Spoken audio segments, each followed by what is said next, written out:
கர்த்தருடைய பரிசுத்த நாம மகிமை அடைவதாக. இந்த நாளுக்குரிய தேவனுடைய வார்த்தை சங்கீதம் 37வது சங்கீதம் 31வது வசனம்.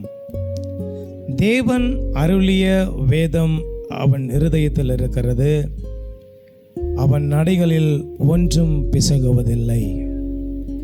எனக்கு அருமையான தேவனுடைய பிள்ளைகளே, தேவன் அருளி இருக்கிற வேதம் என்கிறது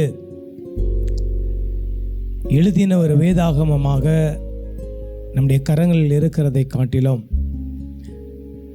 நம்ம வீடுகளில் எங்கேயோ ஒரு இடத்துல வைக்கிறதை காட்டிலும், நம்முடைய மொபைல் ஆப்லேயோ லேப்டாப்லேயோ இருக்கிறதை காட்டிலும் அந்த வேத வசனம் என்கிறது உன் இருதயத்தில் இருக்க வேண்டும் என்று சொல்லி கர்த்தர் விரும்புகிறார்.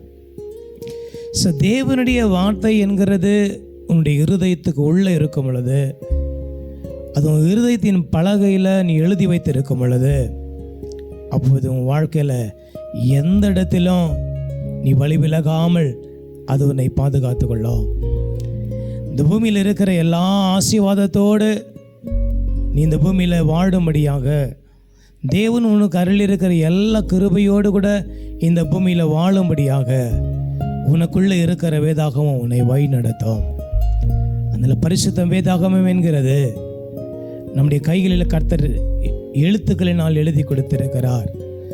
நீ அதை படித்து அந்த வேதாகமத்தை உன் இருதயத்தில் நீ எழுதி கொள்ளும் பொழுது உன் வாழ்க்கை ஆயிரங்களுக்கு நன்மையாகவும் லட்சங்களுக்கு நன்மையாகவும் கர்த்தர் மாற்றுவார்.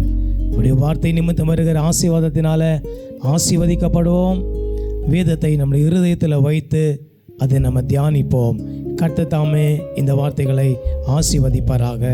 ஆமென்.